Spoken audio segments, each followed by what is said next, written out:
औज़ुबिल्लाहि मिनश्शैतानिर्रजीम बिस्मिल्लाहिर्रहमानिर्रहीम। अस्सलामुअलैकुम वरहमतुल्लाहि वबरकातुहू। मोहतरम नाज़रीन, मैं आपकी खिदमत में रोशन पाकिस्तान की तरफ से हाज़िर हुआ हूँ। मेरी सबसे पहले तो अल्लाह ताला से दुआ है कि अल्लाह ताला तमाम बीमारों को शफ़ाए कामिला से नवाजे, आमीन सुम्मा आमीन। और जितने भी परेशान हाल हैं सबकी परेशानियां दूर फरमाए, और जो बे औलाद हैं अल्लाह ताला उन्हें अच्छी औलाद से नवाजे, आमीन सुम्मा आमीन। मोहतरम नाज़रीन, मैं आपकी खिदमत में रोशन पाकिस्तान की तरफ से हाज़िर हुआ हूँ। मेरी आपसे मुअद्दबाना दरख्वास्त है कि आप मेरे चैनल रोशन पाकिस्तान को ज़्यादा से ज़्यादा सब्सक्राइब करें। जब आप सब्सक्राइब करें तो बेल के आइकॉन को ज़रूर प्रेस करें ताकि आने वाली हर वीडियो का नोटिफिकेशन आप तक बर वक्त पहुँच सके। इसके अलावा मेरी वीडियो पर कमेंट्स करें, इसको लाइक करें और शेयर करें। आपके कमेंट्स जो होते हैं उनकी रोशनी में आने वाली वीडियो को मज़ीद बेहतर किया जा सकता है। मोहतरम नाज़रीन, आइए चलते हैं आज की वीडियो की तरफ। आज की वीडियो इस लिहाज से बहुत अहम है कि आज मैं आपके सामने एक बहुत ही अहम सोशल मसला, मुआशरती मसला जो है उस पर रोशनी डालने लगा हूँ। आपसे मेरी दरख्वास्त है कि आप वीडियो को स्किप किए बगैर पूरी देखें। मोहतरम नाज़रीन, चंद दिन पहले की बात है कि न्यूज़ चैनल्स पे और अखबारात में, सोशल मीडिया पे एक बहुत ही गमनाक तकलीफ़ दे खबर सुनने को मिली, जिसने मुझे तो बहुत ज़्यादा अफसरदा किया। खबर कुछ यूँ थी कि एक शख्स ने किसी को पैसे देकर अपनी बीवी और अपनी बेटी को कत्ल करवा दिया। मेरे से तो ये अल्फाज बोलना भी मुश्किल हैं, लेकिन मुझे हैरत है उस शख्स पे जिसने ऐसा काम किया। और जब पुलिस ने तफ्तीश की, उस बंदे को ट्रेस किया, उस शख्स को पकड़ा, तो वो तफ्तीश में बता रहा था कि किस तरह उसने अपनी बीवी और बेटी को कत्ल करवाने का प्लान किया और उसके पीछे वजह क्या थी। वजह जो सामने आई वो ये थी कि वो अपनी साली के साथ शादी करना चाहता था, और इस सारे मामले से लड़की के वालिदैन भी आगाह थे कि हमारी बेटी जो है उसके ताल्लुकात हमारे दामाद के साथ कुछ इस तरह से हैं। ना तो उन्होंने कोई ऐसा स्टेप लिया कि अपनी बेटी की कहीं और शादी कर देते या उसको समझाते, लेकिन ये तो देखा गया है कि ऐसी हरकतें करने वाले समझते कम ही है। अगर वो समझने वाले हों ना तो ऐसी हरकतें करते ही नहीं हैं। तो ना ही उस शख्स को, उस फ़र्द को किसी ने ये समझाने की कोशिश की कि आप एक बेटी के बाप हो। इस बात को आगे बढ़ाते हुए मैं वापस उसी बात पे आता हूँ कि अगर किसी की तरबियत अच्छी हुई हो तो वो ऐसी सोच सोचता नहीं है। अगर कभी उसके दिमाग में ऐसी सोच आती है तो चूँकि तरबियत अच्छी होती है तो उसको अपने जहन से झटक देता है। मोहतरम नाज़रीन, देखें कि हमें अपने बच्चों की तरबियत अच्छी करनी है।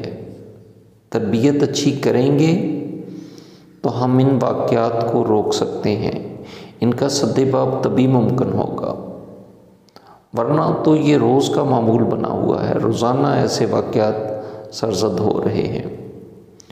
और तरबियत में जो किरदार है वो मेरे नज़दीक 3 फैक्टर्स हैं। सबसे अहम और सबसे बड़ा फैक्टर जो है वो वालिदैन है। दूसरे नंबर पे वो अदारे, उन अदारों के सरबराहान और वो टीचर्स जिनके पास कोई बच्चा, कोई स्टूडेंट जाता है तालीम हासिल करने। और तीसरी जो ज़िम्मेदारी है वो सोसाइटी की, मुआशरे की भी है। लेकिन सबसे बड़ी ज़िम्मेदारी वालिदैन की है। मेरा एक्सपीरियंस जो एज़ अ टीचर हुआ है उससे तो ये मुझे महसूस हो रहा है कि वालिदैन जो हैं उन्होंने तरबियत से तो बिल्कुल हाथ खींच लिया है। वो इसको अपनी ज़िम्मेदारी समझते ही नहीं हैं। वो समझते हैं बस बच्चे को किसी अच्छे स्कूल में भेजो, ये ख़ुद ही तरबियत हासिल कर लेगा, वहाँ से ख़ुद ही ये अच्छा शहरी बन के निकलेगा। ऐसा नहीं होता। मैं तो 70 to 80% ज़िम्मेदारी वालिदैन को देता हूँ। वालिदैन अगर बच्चे की तरबियत में किरदार अदा नहीं करें तो कोई अदारा, कोई सोसाइटी, कोई मुआशरा किसी की तरबियत नहीं कर सकता। हाँ, अगर वालिदैन तरबियत में अपना किरदार अदा करें तो फिर टीचर्स भी साथ मिल जाएं और मुआशरा भी मिल जाए, तो फिर वो फ़र्द जो है ना वो एक अच्छा इंसान, अच्छा शहरी बन जाता है। सबसे अहम और सबसे मुश्किल काम यही है कि किसी बच्चे की तरबियत कर लेना। देखें, वालिदैन को चाहिए कि वो सबसे ज़्यादा फोकस अपनी बेटी की तरबियत पे हों।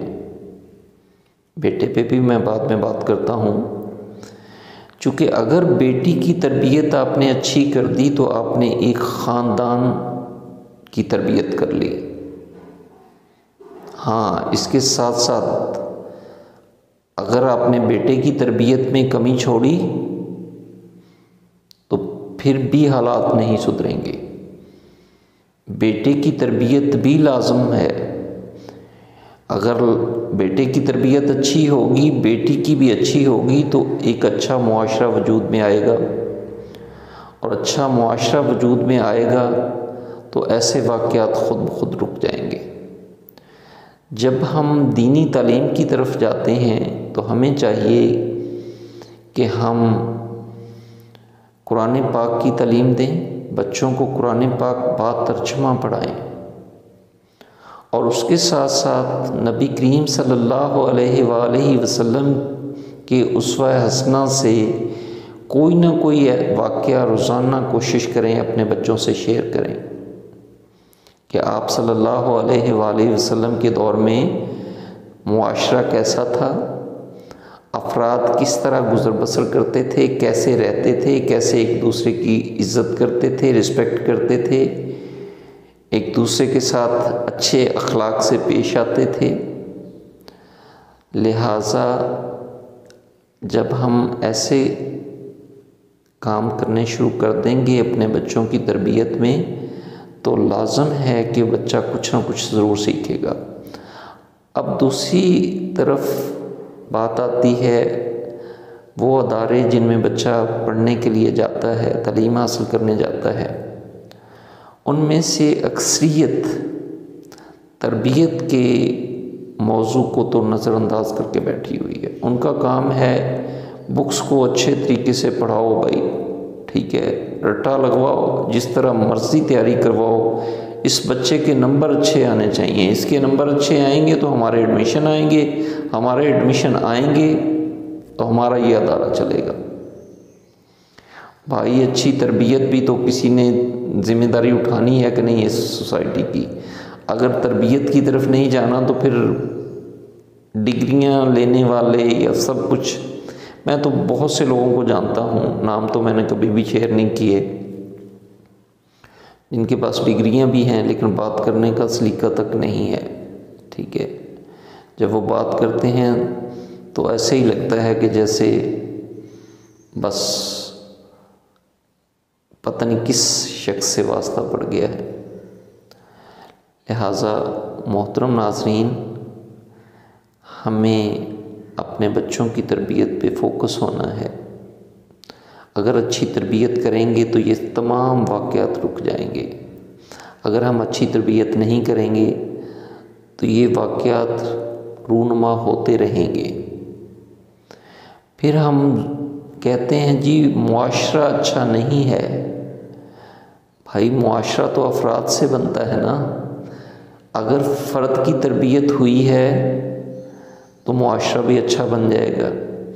अगर अफराद की तरबियत नहीं हुई तो फिर मुआशरा कहाँ से अच्छा आएगा। मुआशरा कहीं से कोई ऐसी चीज़ तो नहीं है ना कि आप इंपोर्ट कर लोगे, कहीं से ख़रीद लोगे।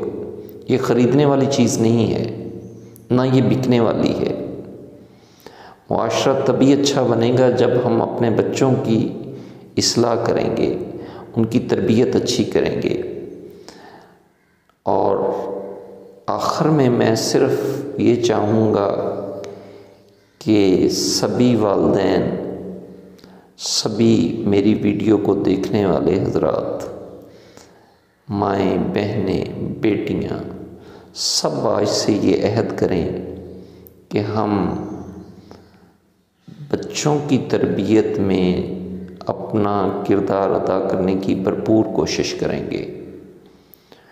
आज की वीडियो चूँकि कुछ लंबी हो गई है, इसका इख्तिताम मैं इसी बात पे करूँगा कि एक शेर है, फ़र्द कायम रब्ते मिल्लत से है तन्हा कुछ नहीं, मौज है दरिया में बैरून दरिया कुछ नहीं। अकेला अकेला एक एक फ़र्द जो है ना वो कुछ भी नहीं होता। तो मुआशरा अच्छा बनाने की कोशिश है और उसके लिए सबसे पहले एक एक फ़र्द की तरबियत करनी पड़ेगी, तभी जाके मुआशरा अच्छा होगा। इस बात पे आज की वीडियो का इख्तिताम करता हूँ और आपसे इजाज़त चाहता हूँ। इंशाअल्लाह मिलेंगे आने वाली किसी और वीडियो में। अस्सलामु अलैकुम व रहमतुल्लाह।